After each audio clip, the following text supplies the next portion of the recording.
അപ്പൊ നമ്മളെ വീഡിയോ എല്ലാവർക്കും ഇഷ്ടാവുന്നുണ്ടെന്ന് കരുതുന്നു. നമുക്ക് സബ്സ്ക്രൈബേഴ്സ് ഒക്കെ പെട്ടെന്ന് തന്നെ 100 സംതിങ് ആയിട്ടാ. അപ്പൊ എല്ലാവർക്കും നന്ദി. പിന്നെ നമ്മളെ സ്വീകരിച്ചതിന്. അയ്യോ അല്ലേ വിട്ടെങ്ങനെ ഉണ്ടേ നന്നാ. അപ്പൊ നമ്മള് ട്യൂഷൻ വിട്ട് വന്നാണ്. അപ്പൊ ചെറുപയർ കറി ഉണ്ടാക്കി വെച്ചതാണ് കേട്ടാ. അപ്പൊ രാവിലെ ട്യൂഷന് പോകുമ്പോ പോകുന്നങ്ങനെ കേറിയിട്ട് പോയത് കേട്ടോ. ഒറ്റയ്ക്കായ കാരണം ഇപ്പൊ പിന്നെ കുറച്ച് കുറഞ്ഞിട്ടുണ്ട്. അപ്പൊ നമുക്ക് നമ്മുടെ വീഡിയോയിലേക്ക് പോവാം. അപ്പൊ ചെറുപയറും കറിയാണ്. അതിന് വേണ്ടിയിട്ട് ചെറുപയർ നന്നാക്കിയിട്ട് കഴുകുക. നന്നായി കഴുകിയിട്ട് നമ്മൾ വെള്ളത്തിൽ കുറച്ചു നേരം കുതിർത്താട്ടാ. ഇനി അത് നമുക്ക് ചെറുപയർ പുട്ട് പാത്രങ്ങളൊക്കെ കുറെ കഴുകാണ്ട് കേട്ടാ. ചെറുപയർ കറിയും പുട്ടും എനിക്കിഷ്ടാ. കുട്ട ശ്രീകുട്ട അമൃതമഠം ഉണ്ട്, വേറെ ഉണ്ട്. അത് മുഴുവൻ തിന്നണം കേട്ടാ. അത് മുഴുവൻ തിന്നാളെ ഇനി ഉണ്ട് ഇവിടെ. എനിക്ക് തരൂ. 2 പച്ചമുളകും മഞ്ഞപ്പൊടി കൂടി ഇട്ടിട്ടുണ്ട്. അധികം എരിവൊന്നും ചേർത്തില്ല. മക്കൾക്ക് ഒരുപാട് എരിവുള്ളത് ഇഷ്ടമല്ല. അത് കാരണമാണ് കുറച്ച് എരിവ് ചേർത്തത് ഇട്ടാ. നമ്മൾ അടുപ്പൊക്കെ കണ്ടില്ലേ. ചോറൊക്കെ വെക്കാൻ പോവാണ്. അപ്പൊ അമ്മ അടുപ്പത്തെ വെണ്ണൂറൊക്കെ വാരിയിട്ടുള്ളൂ. സോയാബീനാണ് ഇട്ടത്. എന്റെ ചേച്ചി ഉണ്ടാക്കിയ സോയാബീനാണ്.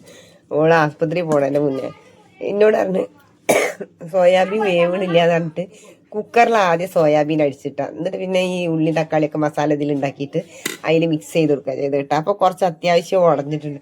അപ്പൊ ഉടഞ്ഞ പറയേണ്ടി ഷീജത് ആകെ ഉടഞ്ഞല്ലോ, ഇനിയിപ്പൊ എന്താ ചെയ്യുക. ഞാൻ പറഞ്ഞു ഉണ്ടാക്കിയാലല്ല നിങ്ങൾ തന്നെ എടുത്ത് തിന്നാളെന്ന്.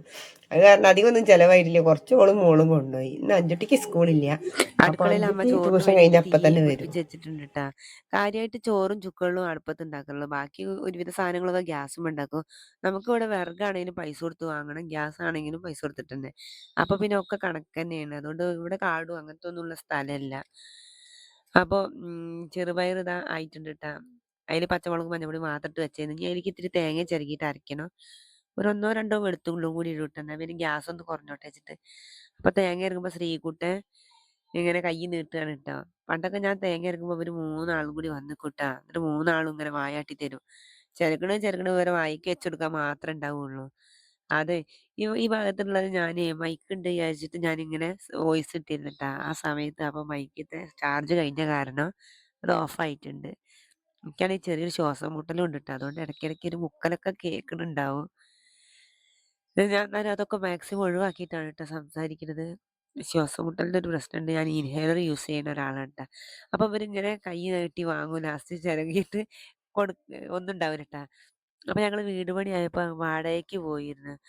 ഒരു 2 വർഷത്തോളം വാടകയ്ക്ക് നിന്ന്. അപ്പോൾ അവിടെ നിന്നൊന്നും അങ്ങനെ തേങ്ങ ഇല്ലാത്ത കാരണം ഞങ്ങൾ വീട്ടിൽ വരുമ്പോൾ തേങ്ങ കൊണ്ടുവരും കേട്ടോ. അപ്പോൾ കുട്ടികളൊക്കെ സ്കൂളിൽ കൊണ്ടുപോകണ ബാഗും തോളിട്ടിട്ട് വരിക. അതിൽ ഓരോരുത്തരും അവനവൻ്റെ ഡ്രസ്സ് ഇട്ട് കൊടുക്കും ഞാൻ. അപ്പോൾ തിരിച്ചു പോകുമ്പോൾ എല്ലാവർക്കും ഓരോ തേങ്ങ ഇട്ട് കൊടുക്കും. അങ്ങനെ ഇട്ടാ തിരിച്ചു പോകും. മോളൊരു 4 പിടിക്കും, ഞാനും ഒരു 4 പിടിക്കും. പിന്നെ വരും ഞങ്ങൾ ബസ്സൊക്കെ കയറി വരാനൊക്കെ പ്രയാസമാണ്. പിന്നെ ഒരുപാട് പൈസ വേണ്ട വെച്ചിട്ട് ഞങ്ങൾ ബസ്സിന് വരും കേട്ടോ. 3 ബസ് മാറി കയറണം. ഒന്ന് പട്ടാമ്പി ബസ്സിന് വളാഞ്ചേരിക്ക് വരണം, പിന്നെ വളാഞ്ചേരിയിൽ നിന്ന് പുത്തനത്താണി, പിന്നെ പുത്തനത്താണിയിൽ നിന്ന് ഇങ്ങോട്ട് വൈരങ്കോട് ബസ്സിന് വരണം കേട്ടോ. അങ്ങനെ 3 ബസ് മാറി കയറും. ഭയങ്കര ബുദ്ധിമുട്ടാണ് വരാനൊക്കെ. എന്നാലും ഞങ്ങൾ അങ്ങനെ ബസ്സിന് ഇറക്കി വരികയായിരുന്നു. 2 ആളെ ഞാൻ കൈ പിടിക്കും, ഒരാളെ മോള് കൈ പിടിക്കും. എന്നിട്ട് ഒപ്പം ക്രോസ് ചെയ്യട്ടാ. റോഡൊക്കെ ക്രോസ് ചെയ്യുമ്പോൾ ഞങ്ങളൊരു ജാഥ പോലെ ഇങ്ങനെ വരും. ഞാനും 4 മക്കളും കൂടി. എല്ലാരും ഇങ്ങനെ നോക്കൂട്ടാ. ഏകദേശം ഇവര് ഒരേപോലത്തെ ഡ്രസ്സും ആവും, ഒരേ വലിപ്പവും അല്ലേ. അന്നൊക്കെ ശരിക്കും പറഞ്ഞാൽ നല്ലൊരു കാര്യമായിരുന്നു. പക്ഷെ എനിക്കൊന്നും ആസ്വദിക്കാൻ പറ്റിയില്ല കേട്ടോ.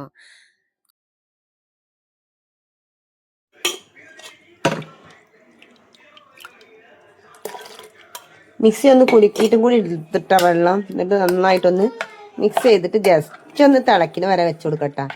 ഒരുപാട് നേരം ഒന്നും വെക്കണ്ട. നല്ല തിളച്ചാൽ ഈ തേങ്ങ ഒന്നൊരു ടേസ്റ്റ് ഉണ്ടാവൂല. എനിക്ക് ഇഷ്ടമല്ല തേങ്ങ തിളക്കുന്നത്.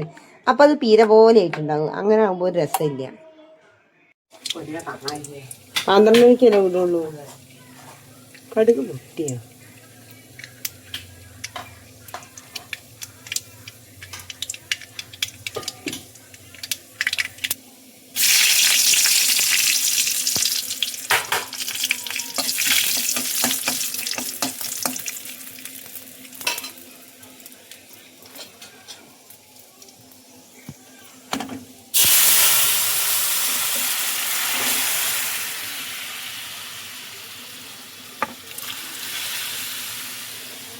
വേപ്പിൻ്റെലക്ക് വെള്ളിയാഴ്ച ആയതുകൊണ്ട് വേപ്പിൻ്റെല ഇട്ടിട്ടില്ല കേട്ടാ.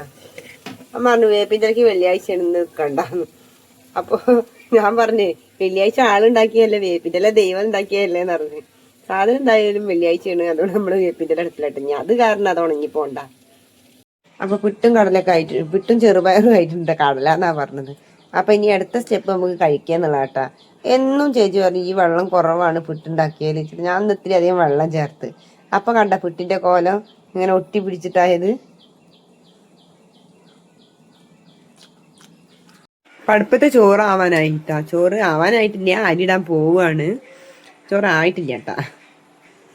അപ്പൊ അവളെ പുട്ടും കറിയൊക്കെ റെഡി ആയിട്ടുണ്ട്. ഞാൻ ഗ്യാസിന്റെ അവിടെ ഒന്ന് ക്ലീൻ ചെയ്യാണ്ട്. പുട്ടുണ്ടാക്കി കഴിഞ്ഞാൽ അങ്ങനെയാണ് എല്ലായിടത്തും ഇരപ്പാക്കും. പിന്നെ നമ്മൾ അടുക്കളയിൽ ഒരുപാട് കുപ്പിയും പാത്രങ്ങളൊക്കെ കണ്ടിട്ട് കണ്ട.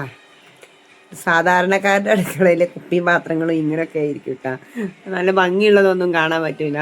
കടയിൽ നിന്ന് വാങ്ങുന്ന പഴയ പ്ലാസ്റ്റിക് മുട്ടായിന്റെ കുപ്പികളുണ്ടല്ലോ, പഴയ പ്ലാസ്റ്റിക് കുപ്പികൾ, ഈ മുട്ടായിയുടെ ഒക്കെ അങ്ങനത്തെ ഒക്കെ ഡപ്പകളൊക്കെയാണ് കേട്ടാ. അല്ലാണ്ട് നമ്മള് പൈസ കൊടുത്തിട്ട് ഒരേപോലത്തെ ഒരേ നേരം അതൊന്നും ഇല്ല കേട്ടോ അവിടെ. അതുകൊണ്ട് തന്നെ എനിക്കതൊന്നും കാണിച്ചു തരാനില്ല. അപ്പൊ ഇനി അടുത്ത സ്റ്റെപ്പ് പുട്ട് കഴിക്കുക എന്നുള്ളതാണ് കേട്ടോ. നല്ല ആവി പറക്കണ പുട്ടും കറി ഉണ്ടായിട്ടുണ്ട്. ഞാൻ അത് കഴിക്കട്ടെ കേട്ടാ. അത് ചിരിച്ചോട്ടാ, ഒന്ന് ചിരിച്ചോട്ടാ. ചിരിച്ചോടുക്കാൻ പറഞ്ഞത് അങ്ങനെ ചിരിച്ചു അടുത്തൊന്നും മുട്ടിക്കടാ. അപ്പൊ ഞാൻ പിറ്റേനാ അപ്പേനാ അതല്ലോ പിറ്റേന്റെ പിറ്റ് വേണ്ട, പിട്ട് വേണ്ട, പിട്ട് വേണ്ട. എന്നാ ചെറുപയർ കറി തരാം. നല്ല ശരി ആകാട്ടടി അപ്പൊ കുട്ടിക്ക് വേണ്ടാത്ത സ്ഥിതിക്ക് ഞാനിത് കഴിക്കാൻ പോവാണ്. കുട്ടി ഇതാ ശ്രീകുട്ട ഇരുന്നാ ശ്രീകുട്ടന്റെ മെയിനായിട്ട് പുറത്ത് എറിക്കലട്ടാ പണി. ഇടാത്തോണ്ട് ഞാൻ പിന്നില് നിർത്തുകയാണ്.